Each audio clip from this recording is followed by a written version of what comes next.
Hey guys, I never know how to intro.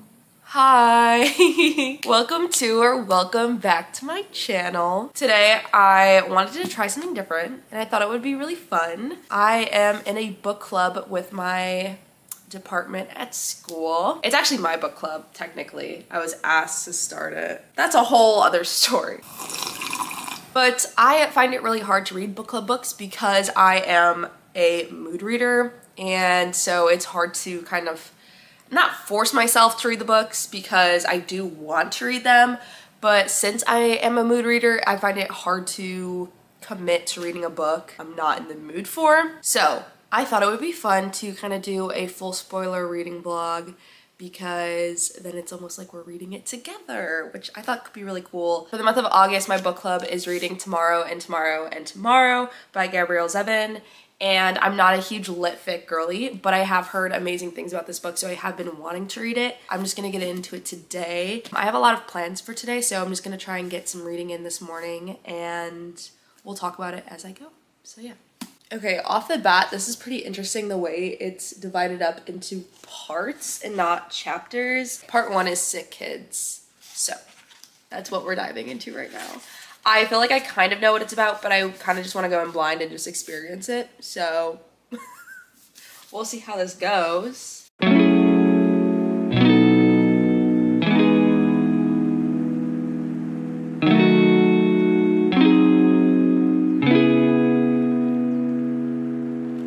Okay, so I've just read like the first section. There's a break here. So yeah, the two main characters bumped into each other. She has a boyfriend, of course.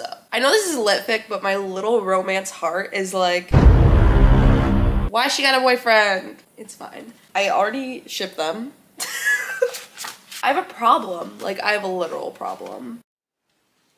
Oh my god. Okay, so I'm on page 33 and we're just getting I guess the setup of this story, and I think it's cool it's told in both Sam and Sadie's POV. So right now we're getting Sadie's POV, and I literally just gasped out loud because the second she mentioned that she thought this teacher was kind of sexy, I was like, okay, they're gonna have an affair. Or they're gonna have a relationship because he was 28. But then it comes out he is having an affair. He has a wife, and he said that his wife is back in Israel. They were separated. That's why he'd come to MIT. They both needed a break. And she's like, oh, does she know about me? And he says, not in so many words, she knows about the possibility of someone like you. Dov said, don't worry, there's nothing shady about it. Sadie. I feel for her so bad because she is young. She's like, what, 21, I think, or 20, or 19. Yeah, sophomore, she's like 19, 20. And she's said how she never has any friends. She's so isolated. And so this is just so upsetting and scary. Oh, okay. And yet Sadie did feel shady about it. Good. Feel shady about it. I hate this. I'm so worried. I'm fighting for my life right now. I'm nervous. Anyway.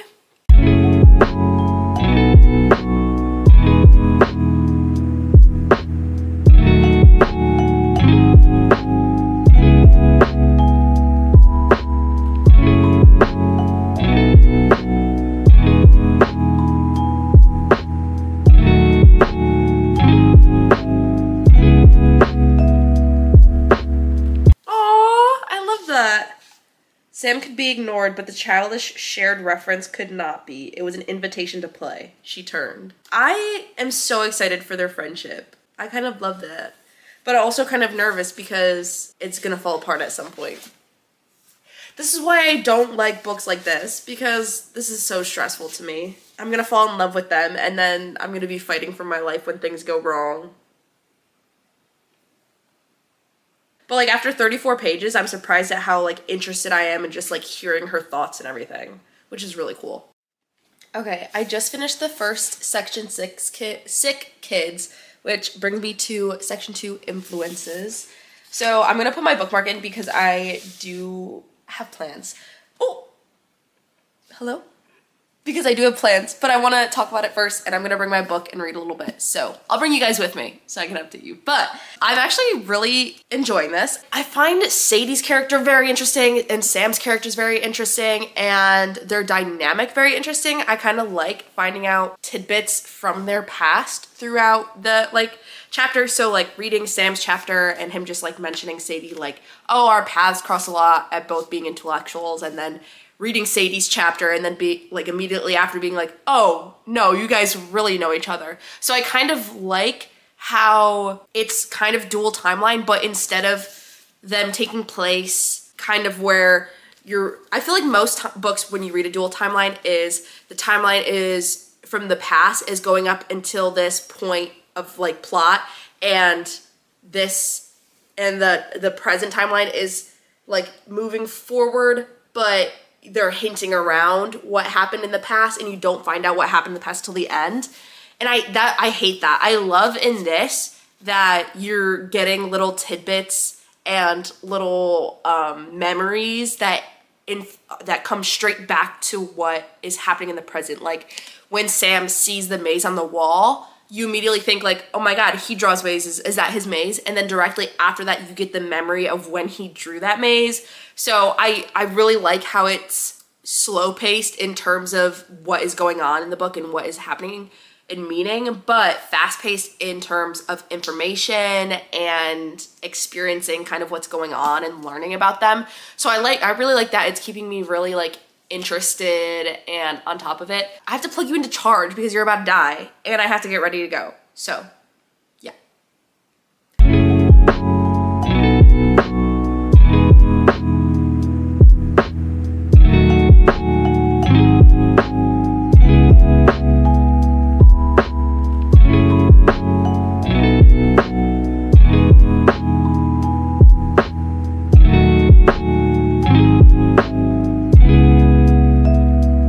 Just got to chapter 6, but there's only one more chapter before the third section. So I actually think I'm going to read a little bit further because I'm already 112 pages in, but I was going to take a break and just do something else for the rest of the night.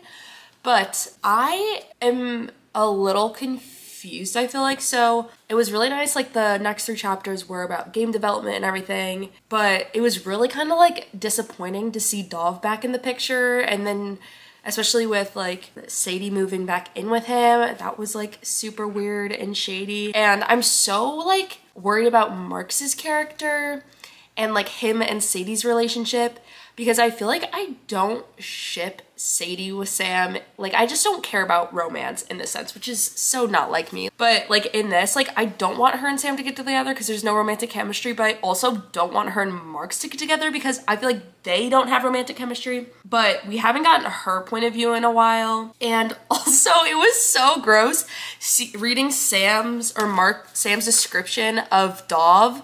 Like why was he so nasty? Wait, I have to read that.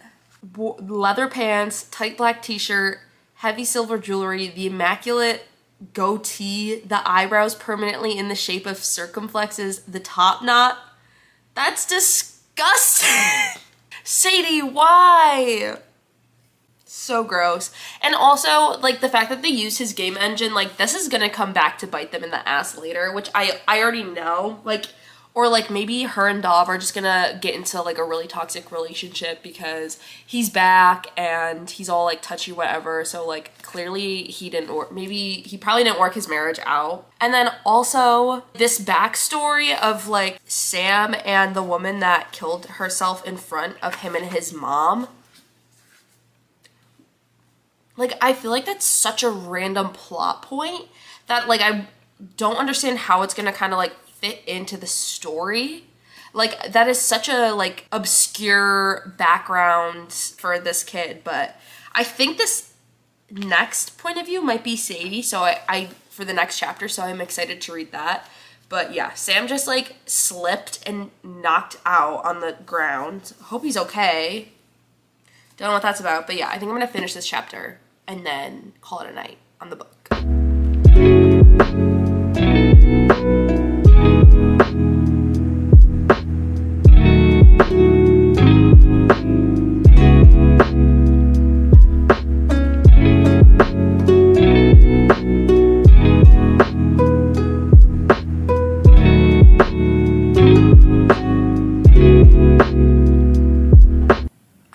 don't like him. Why? He's so creepy and gross. He literally makes me want to throw up. Oh, wait. Okay, wait. Sorry. So I started, the third section is called Unfair Games. And, ooh, sorry, the first page is literally just this. So chapter 1's like a paragraph. So I read it, and then chapter 2 starts, and it says, when he'd gone to speak to Unfair about his grand plan for selling Ichigo, Dove had one question. So Ichigo is a boy, right? Ichigo? I think it's probably Ichigo. I don't know. But I love that, like, this thing just explains, like, basically almost tells the whole story of how the trio named themselves Unfair Games in just, like, a short paragraph, and, like, also with completely sharing their dynamic, and then inserts it perfectly. And so now I'm assuming for the rest of the book, they'll be referred to as Unfair when they're the trio. And I actually absolutely love that. But also starting, that means Dove's so involved, and I literally, I hate that. I kind of can't stop reading. I feel like this is kind of sad. I just like, well, first off, love that I just can't stop reading. I'm on chapter 4 of section 3, which is further than I really intended. But, so I feel like I've never really like worked with friends like in a very professional setting. Obviously I've like worked retail and had friends, but I've never, like, they built their company together, and I feel like it's so sad to see kind of like all of that affect their personal relationship. Like, she makes this comment where Sadie, she says, when she looked at him, she saw Sam, but she also saw Ichigo and Alice and Frida and Marks and Dove and all of the mistakes she had made and all her secret shames and fears and all the best things she had done too. Sometimes she didn't even like him. But the truth was, she didn't know if an idea was worth pursuing until it had made it through Sam's brain too. And that is just so sad. And like, to me, it's heart-wrenching. Like, I feel so bad for her because like this whole, she makes so many comments about being alone and never having a lot of friends and this fraught relationship with her sister. Sam's her closest and best friend, and then they don't talk for 6 years because of these actions that she did, but she didn't really mean them. And then they come back together, and she's in this toxic relationship with a professor who's almost 10 years older than her, and it's just such a mess. And I feel like, and she's, like, the heart of this game is her. I don't know much about gaming, but I do know a little bit about coding and kind of how that works, and to just think that she coded this entire game, like she built and made this game. Like Sam made it, maybe helped come up with the story, the design, but like all of the grunt hard work is Sadie's work. And just to kind of like see her pushed to the side, and like the fact that she acknowledges and feels that she's been pushed to the side is just so heart-wrenching. And then to see that affect her relationship with Sam is just really sad. I really love how their friendship is just like often described as just loving and almost that they're an extension of each other. Like when Sam is at the hospital and the nurse observes this like peace between her and Sam and how they are, quote, an extension of each other. And so to kind of see like the work inflicted, like changing and affecting them is just, yeah, it's so sad to me because I really love them, and I think it's a really beautiful friendship. I actually think I am gonna put it down for the night. I just finished page 140, and so I am probably most of the way through section 3. Look at how much I've read today. I'm impressed with myself. I'm thoroughly enjoying this book. I'm picking tomorrow and tomorrow and tomorrow and tomorrow back up, and tomorrow and tomorrow and tomorrow. And yeah, we're just gonna kind of resume where we were last night and see where things go.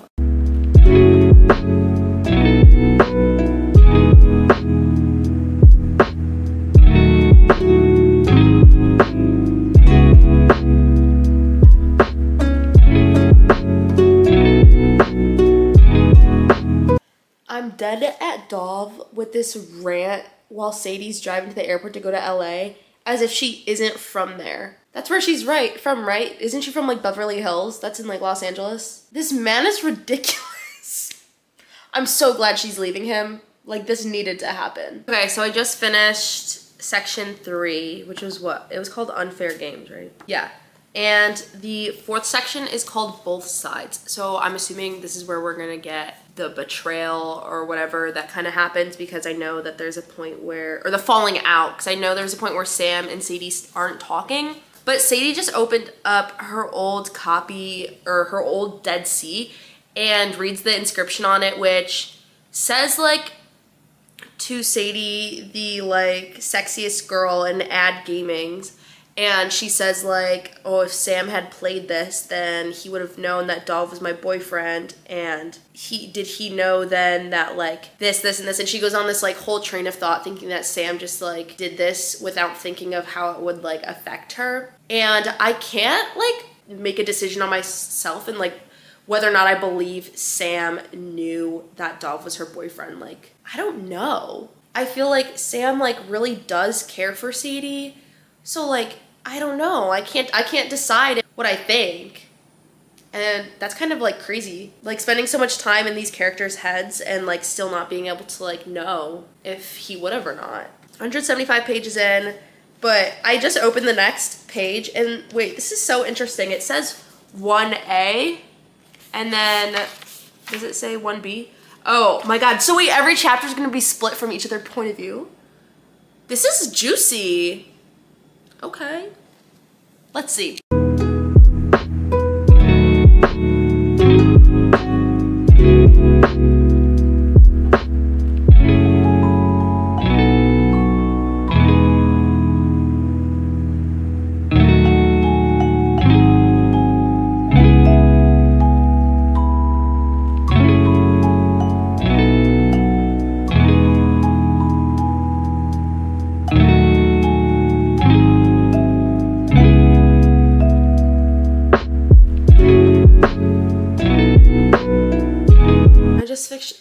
Finished section 4, which is probably so far my least favorite section. So like, I hate how horrible they are at communication. I mean like, I hate miscommunication and horrible communication, and I feel like that's like what goes on between Sadie and Sam, because this whole section from Sam's point of view, he's going through so much with his amputation and he's having a hard time.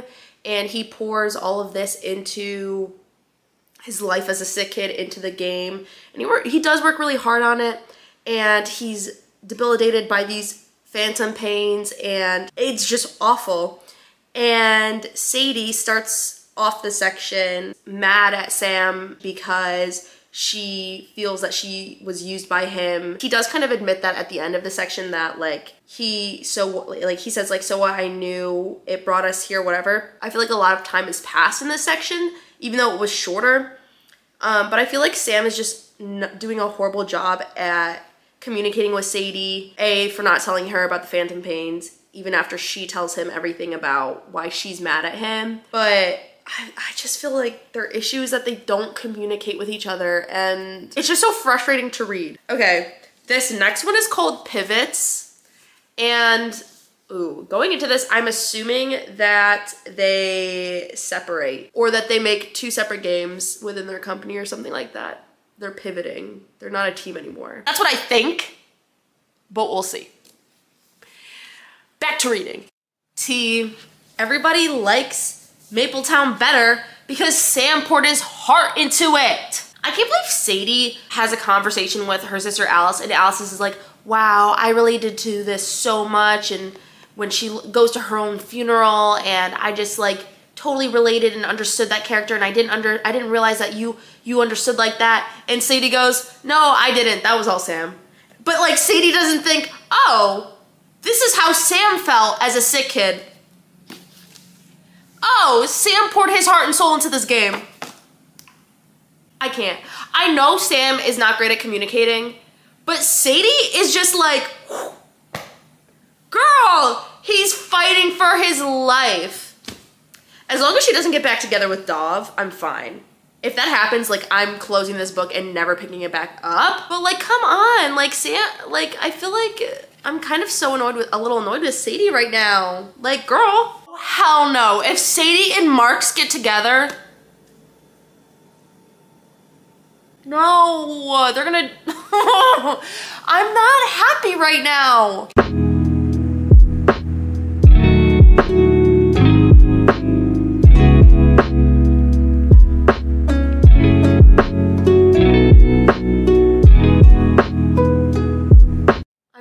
violently upset right now. So, part 6, marriages, just got to it. Dude, I freaking knew Sam was in love with her, and now she's with Marks, freaking called that, and now her and Marks, I'm calling her right now, get married, and what the and like, Sam is just like, he's like, I'm in love with Sadie, and they're like, yeah, we know, and they're like, we love you, she loves you too, and he's like, no, she's in love with someone else. We had a fight about a year ago, and I really just thought it would come around. And he's like, no, it does. We like Sadie. And I feel like, Sam.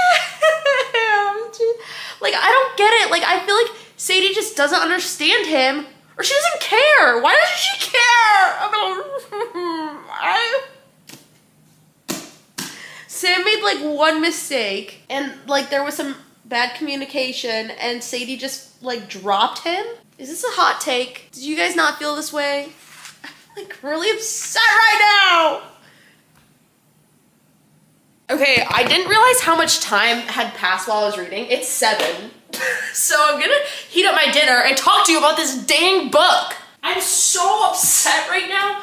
You have, it's not, like, fair. Like, oh, I'm so mad at Sadie. This might be a hot take, but justice for Sam. He deserves better. And then, like, they don't even, I just cannot get over this. Especially, like, you read at one point from Sadie's POV, she talks as if she wanted something romantically to happen with Sam, but as if, like, he didn't want that. And, like, but I feel like it's so, like, Sam is in love with her. Like, I knew it was romantic before he even realized it was romantic. Like, and I feel like Sam is just such an unreliable narrator. Like, I feel like he keeps saying, like, oh, Sadie, like, I didn't say I love you, but Sadie knew I loved you. Or he says, like, just like Sadie really knew I didn't see that. And I don't think that's true. Ooh. I don't think that's true. I think that what he perceives isn't necessarily the truth, and that makes him unreliable. I keep saying unreliable narrator because it makes me feel like I understand literature.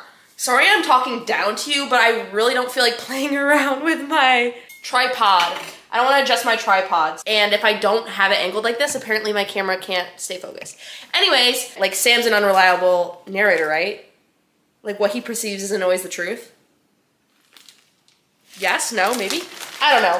All I know is that I'm freaking pissed because, I never liked Sadie and Marks ever. From the beginning, I was like, they better not end up together, and now they're not together.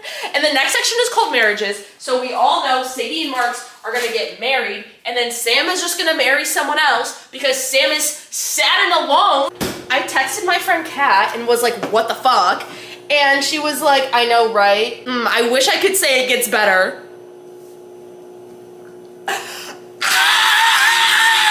Fighting for my effing life right now. You guys don't get it. You guys don't get it. Read the book. Read the book. Guys, my friend Kat just texted me and said that Marks is her fave character. I swear, if Sadie, I can't do this right now. I need to eat and then read, and I need to figure out what the F is going on. I can't handle this. I can't handle not knowing. Like, this is making me sick to my effing stomach. Like, I can't take this. Wait, what's this? On about the 10th anniversary of Maple World's launch, Sam gave a TED Talk titled The Possibility of Utopia in Virtual Worlds. And then it's a quote from him. Despite everything that transpired at Unfair Games on December 4th, 2005, and despite evidence to the contrary, it is not an inevitability that we should be our worst selves behind the mask of an avatar. What I believe to my very core, he concluded, is that virtual worlds can be better than the actual world. They can be more moral, more just, more progressive, and more empathetic and more accommodating of difference. And if they can't be, shouldn't they be? And if they can be, shouldn't they be? But I hate alluding like that. What happened? I don't like that. Not Dov. Why is Dov still in this book? Can someone, why is he still called, he called Sadie when he was getting divorced and he was getting married? What the fuck? Oh, he called him Sammy. TBT to when Sadie used to call Sam Sammy. You know what pisses me off? Sadie. She said this. She said, Sadie felt that everything Sam did was an aesthetic choice, Not long after they moved to California, he had changed his name legally, Samson Messer, to Sam Mazer. I hate how she says stuff like this, and she thinks like Sam is just so shallow. I feel like she doesn't understand him. Oh, hell no. He got a tattoo on his right upper arm, Uma, in Hangul, Korean for mom, accompanied by the round yellow head and pink bow of Miss Pac-Man. That has so much meaning! I just finished section 6, was it marriages? No one got married. I was convinced someone was getting married. And the next section is NPC, the NPC, section 7. And it's written about you! Because you're an NPC, I'm an NPC, right? We'll see.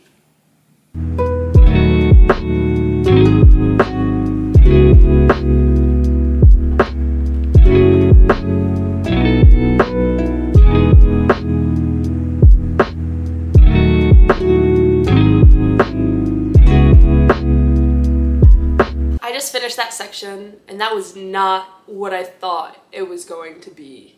I'm so, like, I don't know how I feel about it. So Mark's just died. I like the way that the chapter was, that section was written. I thought that was really great, and I was sad, but it just makes me like anxious for the rest of the book. Like, I feel like I'm not going to enjoy the ending of this book. I feel like Mark's is just like an innocent bystander in all of the like torture that is this book. Like, he's just like a caring and then when he and like, oh no, and I like Sam, oh, like I can't put into words how I feel. Like, I like feel horrible that I'm more sad about how this like affects Sam than the fact that Mark's passed. But Sam is my favorite, I think, out of the 3 of them, and so like I just like my main focus is him, but this is like horribly sad, and like I don't know what to do, and like,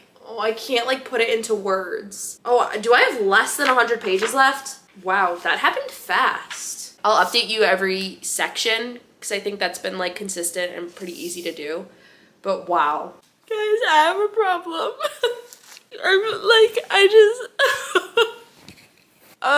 I'm gonna calm down before I talk about this with you guys. But I just wanted to prove to you that I've been emotionally moved by this book. Okay, I just finished that section 8, which was called Our Infinite Days. Oh, now I get it. And I literally, like, this just like happened out of nowhere. So I'm talking to you guys as if like you're reading it with me because it's, you know, a book club book. And so like I read this whole section, and like of course it's like terribly sad. Sam has to like put away his grief and like bring, you know, make the company function, and Sadie's sinking in her and drowning in her grief, and I love Sam. And so this like section, like he's so strong. I'm like saying this like whatever. Like that's just my interpretation of him. And like I feel like that, like I just feel like Sam, like I love him.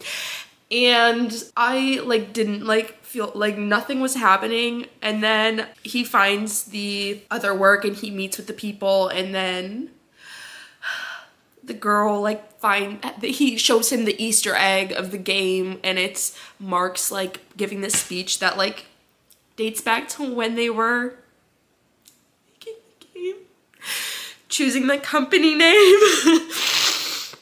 Evidently I couldn't calm down enough to talk about this, and he starts like thinking, playing the Oregon Trail, which was Sadie's favorite game, and he's like feels inspired, and so then he starts drafting a game, and he like is speaking to Sadie in his head almost how his he was with Mark's, and how his grandma said she did with his mom.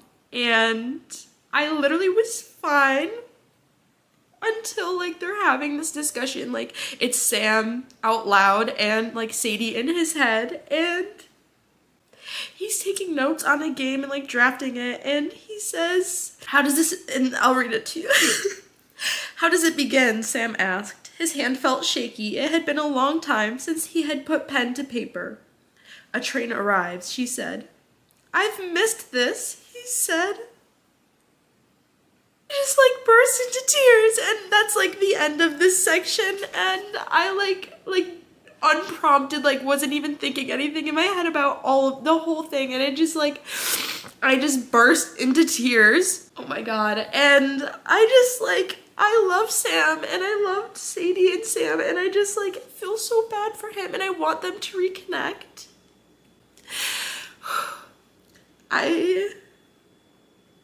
I really thought I was gonna make it through this without any tears, but evidently I was wrong. I think there's 2 sections left. I think I'm gonna have to cry a little bit more before I like really get back into reading, maybe. I don't know. But section 9 is called Pioneers. I have no predictions, just a lot of emotions. So that's all. I just finished the 9th section and I'm on to the end. Freights and Grooves. That section was kind of confusing to me. Like, I understood that it was the game, and I was reading it, I was like, oh, that's Sam. Oh, that's Emily. But honestly, I'm really upset at the end for Sadie to still tell Sam to leave when Sam literally built this game for her because he was worried about her and wanted to check in on her. Justice for Sam, y'all. Justice for Sam. All right, let's see how this ends.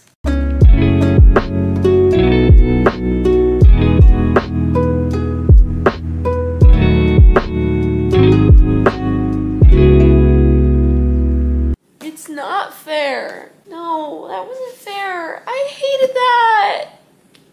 No, hated that ending. Are you kidding me? I'm so upset right now. Like, no. Like, I don't like how this ended. Like, I love a good parallel, and I think that that's really cute that it ends the exact same way as it starts. And sob, I can't stop crying. Like, but I feel like I feel like Sadie got her happy ending and Sam didn't. Sam just like chased after Sadie for ages and ages, and he's so lonely and he doesn't ever find, like, that's, I hate that. And then even in the end, like, Sadie is like, I don't think it's a good idea for us to work together. Like, Sam literally has nobody. Oh my god. I don't know if I'm crying because I feel like I'm Sam, or if I'm crying just because Sam is so sad. I hated that. Like, I want to give this book 1 star because that was so foul. How could she do that to him? Like, he doesn't get any resolution. Like, he just spends his life making games for Sadie to make her feel better and chasing after her to try and get her to make a game with him, and he's 30 fucking 7 and he has nobody, and he's like, I don't have a life. Like, what? I feel like normally when a book brings this much emotion out of me, I immediately give it 5 stars because a good book makes you feel something. But with this book, I was so upset, not because it was a beautiful story about friendship and missed opportunities and, you know, all of this horrible stuff that happened. I cried because I hated how it went, and so I feel like I can't justify giving it a good rating because, like, I hated that story. I don't know. And I don't know, I just can't bring myself to give it a rating because Sam deserves justice. And if I am the one person that has to bring Sam justice, I will. Yeah, for now, it's remaining unrated on my Goodreads, and I can't bring myself to put a rating on it because I can't. I'm not gonna sleep tonight. Oh. Wow. You know what? I'm gonna film an outro tomorrow. So, yeah. Good night.